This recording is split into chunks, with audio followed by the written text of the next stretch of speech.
আজকের এপিসোড সালাউদ্দিন সাহেবের নিয়া। উনি বিএনপির সবচেয়ে গুরুত্বপূর্ণ নেতা, মানে দ্বিতীয় প্রধান নেতা বলা যেতে পারে, অপেক্ষাকৃত তরুণ নেতা। সারা দেশের মানুষের আগ্রহ আছে কলে সালাউদ্দিন সাহেবের বিষয়ে, আমার আছে। হ্যাঁ, আমার ওনার খুব পছন্দই হয়। কেন হয় বলি। প্রথমত, উনি দারুণ সুদর্শন একজন মানুষ। বাংলাদেশের পলিটিশিয়ানদের মধ্যে এমন সুদর্শন আর কেউ আছে কিনা আমার জানা নাই। পলিটিশিয়ানদের বাদ দেন, বাংলাদেশের নাগরিকদের মধ্যে এরকম সুদর্শন পুরুষ খুব কমই পাওয়া যাবে। ওনার বয়স মনে হয় 62-63 এরকম হবে, কিন্তু দারুণ রিজু একহারা ফিগার, দারুণ ফ্যাশন সচেতন। পাঞ্জাবির উপরে যে কোটিটা পরেন না, সেটা খুব এক্সক্লুসিভ করে মনে হয় উনি ডিজাইন করেছেন, আর কোথাও দেখবেন না। নিজে ডিজাইন করেছেন, আমি শিওর। ভবিষ্যতে সালাউদ্দিন কোটি হিসেবে এটা পরিচিতি পাইতে পারে। এগুলো তো গেল প্রশংসার দিক। উনি রূপালী পর্দার সেলিব্রিটি হইলে এই কথাগুলো এনাফ ছিল, কিন্তু উনি রাজনীতিবিদ, বাংলাদেশের প্রধান দলের বলা যায় দ্বিতীয় প্রধান রাজনৈতিক ব্যক্তি। তাই উনার যে কোনো আচরণ, যে কোনো ইতিহাস আমরা একদম মাইক্রোস্কোপের নিচে খেলা দেখব। আমরা উনার সাম্প্রতিক ঔদ্ধত্য নিয়ে শুরু করতে পারি। দেখেন, একটু লক্ষ্য করেন, সিনিয়রদের প্রতি ওনার ন্যূনতম একটা সম্মান বোধ নাই। এখনই যে দলের মহা কিছু হয়ে গেছে, মঈন খানকে বক্তব্য দিতে থামাই দিল। কি বিষয় শুনেন, পদত্যাগের ব্যাপারে আমরা লিখিত বক্তব্যে জানিয়েছি, আগেও জানিয়েছি। নিরাপত্তা উপদেষ্টা এবং আর দুইজন ছাত্র উপদেষ্টা যাদের কারণ আগেও জানিয়েছি। নিরাপত্তা উপদেষ্টা এবং আর দুইজন ছাত্র উপদেষ্টা যাদের কারণ আগেও জানিয়েছি। নিরাপত্তা উপদেষ্টা এবং আর দুইজন ছাত্র উপদেষ্টা যাদের কারণ। তারপরে মঈন খান বক্তব্য দিচ্ছেন, এটা ওনার সহ্য হইল না, উনি চলে গেছেন। দেখেছেন, দেখেন। যে তিনটি বিষয় নিয়ে আমরা কথা বলেছি আপনারা শুনেছেন, সংস্কার, বিচার এবং নির্বাচন। আমরা স্পষ্ট ভাষায় বলেছি যে উনার নিজের দলের সিনিয়রদের যিনি সম্মান দেন না, উনি দেশের সাধারণ মানুষকে সম্মান দিবেন কিভাবে? আবার ওনার বক্তব্যের টোন দেখেন, মনে হয় ধমকায় ধমকায় কথা বলতেছে। নিরাপত্তা উপদেষ্টা এবং আর দুইজন ছাত্র উপদেষ্টা যাদের কারণে এই সরকারের নিরপেক্ষতা ক্ষুণ্ণ হচ্ছে, তাদেরকে বাদ দেওয়ার জন্য আমরা আজকেও লিখিত বক্তব্য আমরা দিয়েছি। সেই আশ্বাস ওনারা দেখবেন, আমরা আমাদের বক্তব্য দিয়েছি। আবার পাশাপাশি আমির খসরু মাহমুদের বক্তব্য দেখেন, নম্র বিনয়ী ভাবে বলতেছেন, তাই না?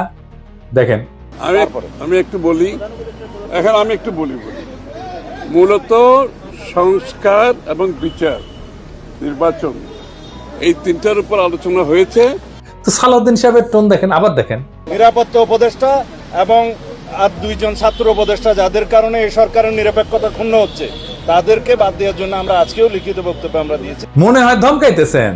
উনার ধমকানের কেউ তো দে, হ্যাঁ তো দে না। হ্যাঁ, সে বলে সুপুরে সরাইলে সাংবিধানিক সংকট তৈরি হবে, আর প্রফেসর ইউনূস পদত্যাগ করলে জাতি নাকি বিকল্প বেছে নেবে। মানে সুপুর কোনো বিকল্প নাই। হাসিনার যেমন বিকল্প ছিল না, সুপুরে বিকল্প নাই।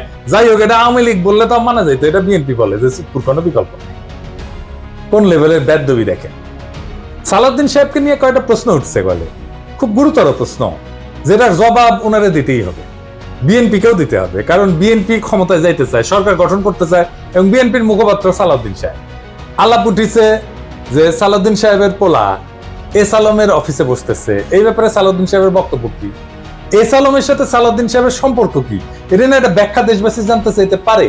সারা দেশে একটা ধারণা প্রবল, সালাউদ্দিন সাহেব শেখ হাসিনার ক্যাশিয়ার, দুর্বৃত্ত, অলিগার্ক এস আলমকে, তার বাণিজ্যিক সাম্রাজ্যকে প্রোটেকশন দিতেছে। সালাউদ্দিন সাহেবের স্পষ্ট বক্তব্য দেওয়া উচিত, বিএনপির স্পষ্ট বক্তব্য দেওয়া উচিত। সালাউদ্দিন সাহেব যখন ধরা পড়ছিলেন, গুম হয়েছিলেন যে বাসায়, ওইটা এস আলমের একজন কর্মচারীর বাসা ছিল। অদ্ভুত ব্যাপার না? ফিরে আসলেন, যে গাড়ি চললেন সেটাও একজন এস আলমের গাড়ি। সালাউদ্দিন সাহেব গুম কমিশনে জবানবন্দি দিচ্ছেন, এটা সত্য। গুম কমিশন একটা ফ্যাক্ট ফাইন্ডিং কমিশন। এখানে জবানবন্দি দিলে গুমের বিচার হবে না। গুমের বিচারের জন্য আন্তর্জাতিক অপরাধ ট্রাইব্যুনালে অভিযোগ দায়ের করতে হবে।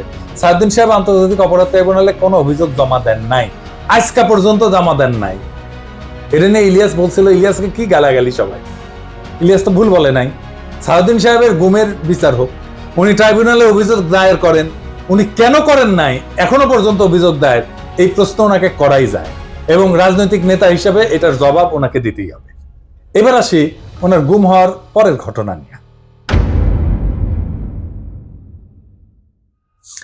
ওনার গুমের বিষয় নিয়ে প্রশ্ন তুললে ইলিয়াস, তাসনিম খলিল লিখছে, বিএনপি নেতা সালাউদ্দিন আহমেদ র্যাবের হাতে বলপূর্বক অন্তর্ধানের শিকার হয়েছিলেন, ব্র্যাকেটে গুম।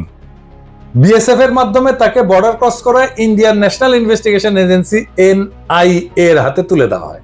বাংলাদেশ এবং ইন্ডিয়ান রাষ্ট্রীয় বাহিনীর হাতে বলপূর্বক অন্তর্ধান এবং এক্সট্রাঅর্ডিনারি রেন্ডিশনের একজন সার্ভাইভারকে নিয়ে যারা কুৎসিত প্রপাগান্ডা করছো, তাদের উপরে মজলুমের লানত। হ্যাঁ, ঠেলায় পড়লে নাকি বাঘের ধান খায়। আর পার্সিকুলার তাসনিম খলিল ঠেলায় পড়লে ইসলামী ভোকাবুলারি ইউজ করে, লানত ইউজ করেছে। যার জন্য ইউজ করেছে তারে ধন্যবাদ। ইলিয়াসের কারণে হাজার হোক, লানত শব্দটা তো ইউজ করেছে। সাউদ্দিন সাহেবের গুমের বিষয়ে আমরা সবসময় কথা বলছি, সবাই। ইলিয়াসও বলছে, সবসময় ওনার পক্ষে দাঁড়াইছে, ইলিয়াসও দাঁড়াইছে। আমাদের সকলের সহমর্মিতা আছে, সমবেদনা আছে। কিন্তু গুম পরবর্তী সময় ওনার কিছু কাজকর্ম প্রশ্নের উদ্বেগ করছে, যার জবাব ওনাকে দিতে হবে, কারণ উনি পলিটিশিয়ান। যাই হোক, উনি গুম হয়েছেন, এটার কারণে ওনাকে কোনো ইনডেমনিটি দেওয়া তো সম্ভব না। সম্ভব না। যাই হোক, এই প্রসঙ্গে বিস্তারিত না যে আমরা সালাউদ্দিন সাহেব গুমের পরে কেমন মজলুমের জীবন কাটাইছেন সেটা একটু দেখি। এটা শিলং এর সানরাইজ গেস্ট হাউস। ওইখানে সালাউদ্দিন সাহেব ছিলেন, হ্যাঁ, পুরো সময়টাই। রিভিউ ভালো, ভালো প্রপার্টি, মাশাআল্লাহ। শিলংয়ে কেউ বেড়াতে যেতে চাইলে থাকতে পারেন, দেখেছেন? দেখেন কি সুন্দর জায়গাপত্র, দেখেছেন? এখানে সব ব্যবস্থা ভালো। ভিতরে যেখানে সালাউদ্দিন সাহেব দর্শনার্থীদের লুঙ্গি পরে দেখা দিতেন, সেটার ছবিও আছে, মিলাই দেখে নিয়ে। অতি আনন্দময় সফরের নিশ্চয়তা দিলাম, বিফলে মূল্য ফেরত দেওয়া হবে। আমরা কলে এই সানরাইজ গেস্ট হাউস কোনো পয়সা করে দেয় নাই বিজ্ঞাপনের জন্য, ফ্রি করলাম আর কি।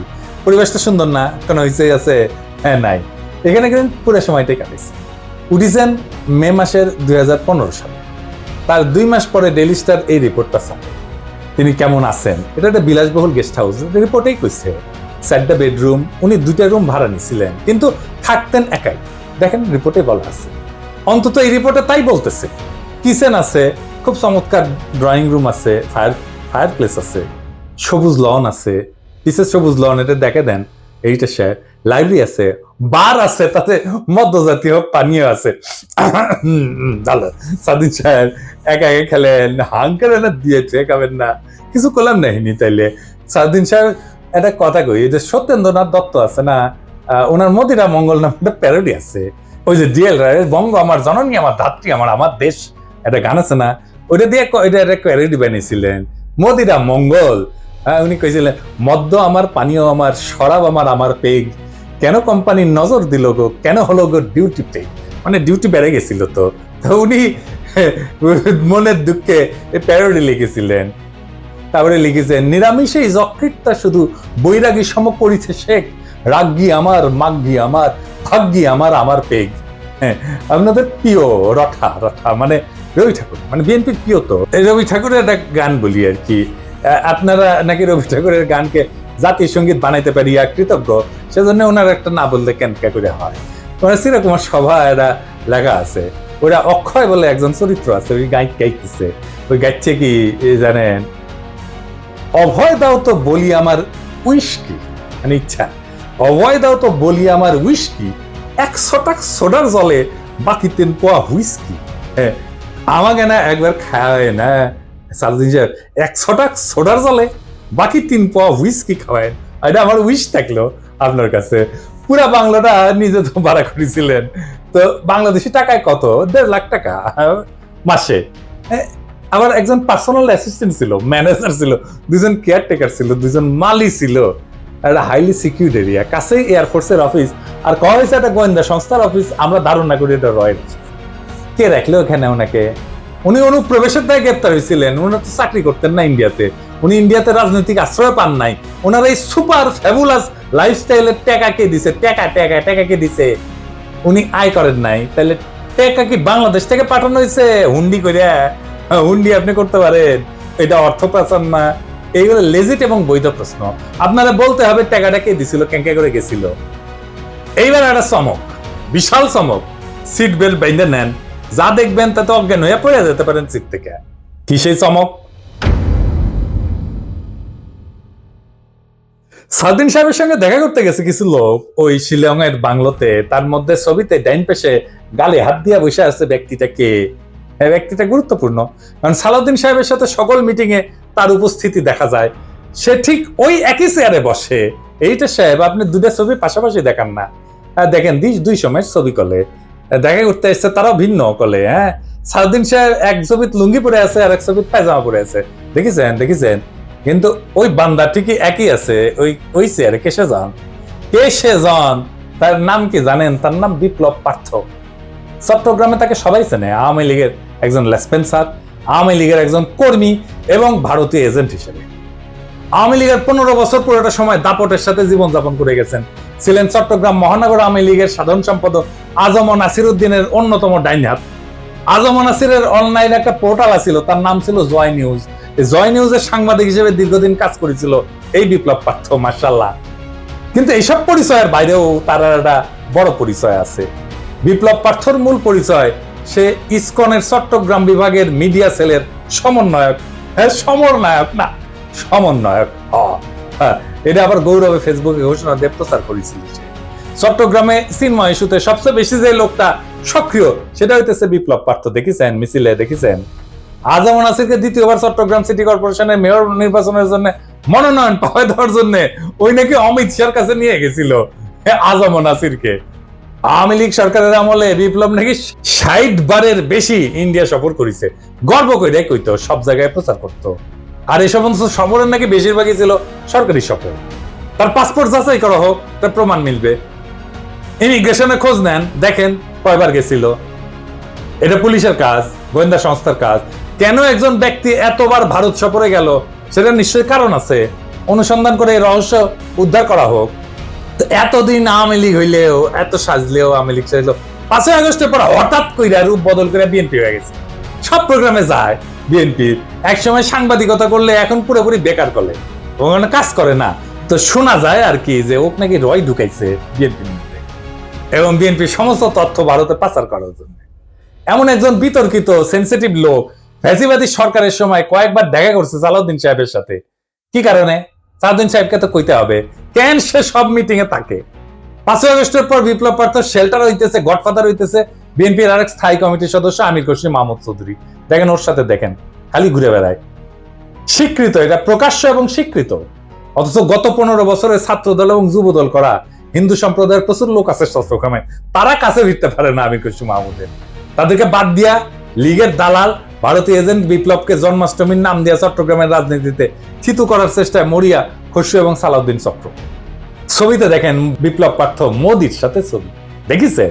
মোদির সাথেও ছবি, সালাউদ্দিনের সাথেও ছবি, ইসকনের চিন্ময়ের সাথে ছবি, ইন্ডিয়ান হাই কমিশনের সাথে চট্টগ্রামের বিভিন্ন ইভেন্টের ছবি।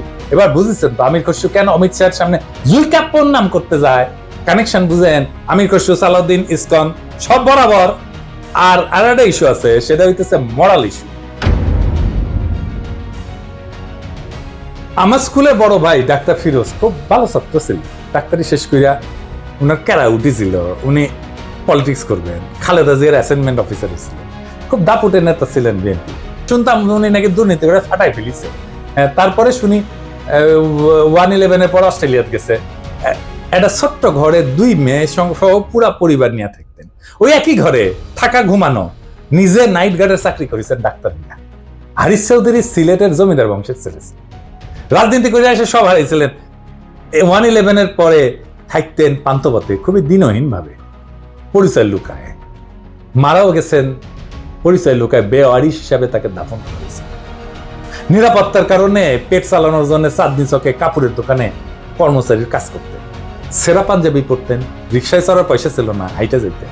মির্জা ফখরুল নিজেই বলছেন এই আওয়ামী লীগের আমলে বিএনপির নেতা কর্মীরা বাড়ি ছাড়া হয়ে ঢাকায় এসে রিক্সা চালায়, উনি কান্দিছিলেন, ফ্যাস ফ্যাস করে কান্দিছিলেন।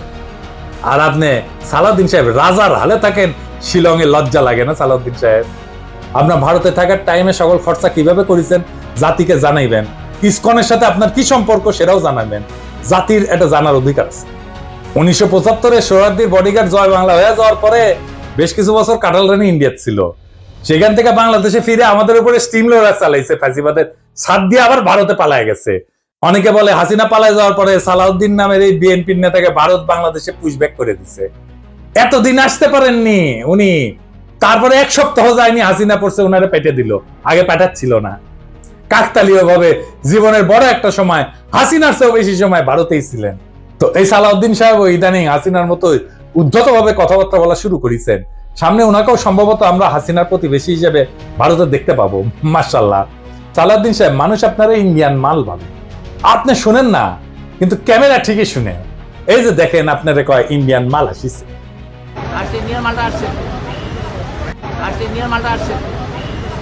একজন নেতার চেহারা, পোশাক, স্টাইল, ফ্যাশন এই সমস্ত ইতিহাসের পাতায় জায়গা করে নেয় না। ইতিহাস মনে রাখে নেতৃত্বের সততা, আত্মত্যাগের পরিমাণ, আর সেই নেতার অবস্থান দুর্দিনে কোথায় ছিল। সালাউদ্দিন আহমেদ নিঃসন্দেহে গুমের শিকার হয়েছিলেন। সেই সময় দেশবাসী তার জন্য কাঁদছে। কিন্তু একজন মজলুম যখন বিলাসের চাদরে নিজেকে মুড়ায় ফেলেন, যখন নিজের গুমের বিচার আন্তর্জাতিকভাবে দাবি না কইরা তার রাজনৈতিক মূলধন বানায় ফেলেন, তখন প্রশ্ন ওঠেই। এবং এই প্রশ্ন তার ব্যক্তিগত না, সমগ্র বিরোধী দলের নৈতিক ভিত্তির উপরে আঘাত আনে। বিএনপিকেও বুঝতে হবে, সরকার বদলানোই রাজনীতি না। আদর্শ, ত্যাগ এবং গণমানুষের বিশ্বাস অর্জনই রাজনীতির মূল সোপান। আর সেই বিশ্বাস অর্জনের পথে সবচেয়ে বড় বাধা যদি হয় নিজের দলে থাকা সদ্য ভুক্তভোগী, ছায়া সুবিধাভোগী কিংবা একবিংশ শতকের গেস্ট হাউস রেভলিউশনারি, তাহলে শাসক পরিবর্তন হইলেও শাসন ব্যবস্থা বদলায় না।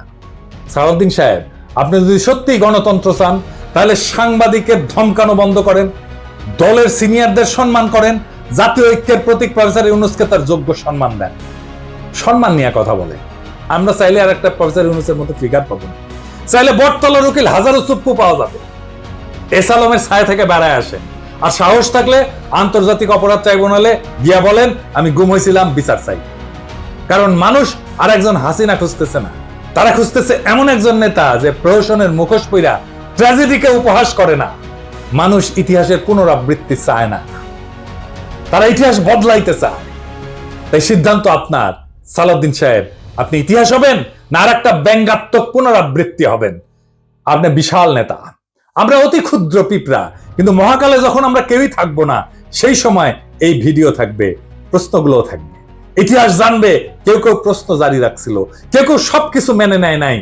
এইভাবে জাতি চ্যালেঞ্জ করবে সেই দলটাকে যারা আগামী সরকার গঠন করতে চায় একটা রক্তাক্ত বিপ্লবের পরে, যে বিপ্লবের আকাঙ্ক্ষা ছিল ভারতীয় আধিপত্যবাদ মুক্ত একটা দেশ। সেই দেশে যদি আবারও কারো ছায়ায় আসে সেই পুরনো ভারতীয় শকুন, সেই দলকে, সেই ব্যক্তিকে রুখে দেওয়া প্রত্যেক দেশপ্রেমিক বাংলাদেশের কর্তব্য। ইনকিলাব জিন্দাবাদ।